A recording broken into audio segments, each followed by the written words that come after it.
Hi everyone, Dr. Matthew Stay here, and we're back for our final video in our spring sports series. And if you've been following us along up to this point, you no doubt realize how important it is to have mobility through your hips, your mid-back, and your shoulders.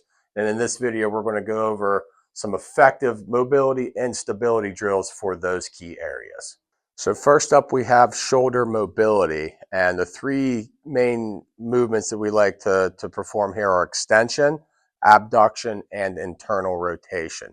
So for extension, we're going to have you put your hand on the wall, palm on it, fingers down, chest up, and we're just going to go into a nice deep squat and just forcing that arm into extension, forcing that ball socket joint to move into that position. And then go ahead back up, and you could do repetitions like that.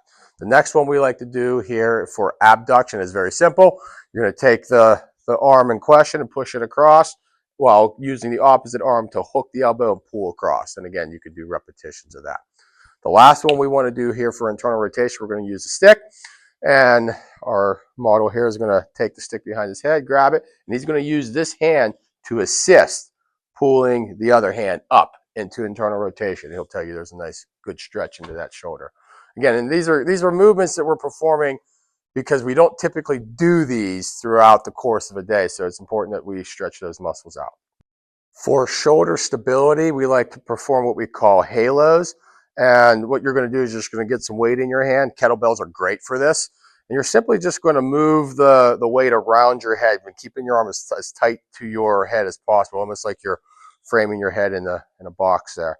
And you just move one arm at a time, up, and then up, and then down, and then down, and then we can go clockwise and counterclockwise, or we can reverse that. All right, and again, just keeping those arms as tight, forcing those shoulders to move through a range of motion with a little bit of weight is great for the stability of the shoulder girdle. All right, so for thoracic mobility, open books are a great exercise to help produce rotation through the mid-back. Now, the keys here is that the knees are pinched together. We like to use a block. This can be a pillow if you're doing this at home, but make sure they're coming up towards the chest. And then you're just going to open the book, and the head's going to follow the eyes all the way over to the other side, just like that. And by creating this setup, we're forcing the body to rotate through that mid-back. And these can be performed both in the side lying position as well as in the half kneeling position, which will add a little bit more of a challenge because you're more in the upright position. All right, so 90-90 shin boxes are a great way for improving the mobility of the hips. So we're going to start on the floor with one leg in front, one leg behind, and both hips and knees bent to 90 degrees, so it forms this kind of box, this shin box almost. And all we're going to do, keeping the hands on the ground, this being our base position, is just rotate from one hip to the other, pivoting on those heels, trying to keep the hips down and trying to keep the thighs as close to the chest as possible. Now, depending on your fitness level, we can progress this or peel this back depending on what your needs are.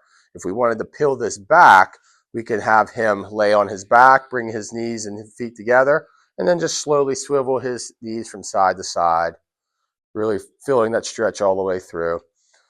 And then if we wanted to progress this, we can come back up into that upright position and then just simply take the hands off the ground and just pivot on those heels, trying to keep those knees or those thighs as close to the chest, not letting the feet slide on the floor, and just try to move within a very tight, window in a tight space.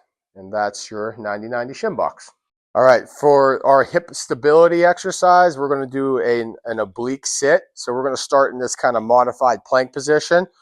And what we're going to be doing here, so the setup is important. What you want to do is have adequate pressure through the hands, forearms, and elbows, letting this trail leg just be nice and relaxed, and starting to generate pressure through this knee. And what he's going to do is he's going to push down off this knee to lift this hip up off the table. Go ahead. And you can tell there's a lot of effort coming from right there. And you're going to hold that for about 10 to 20 seconds and then lower slowly.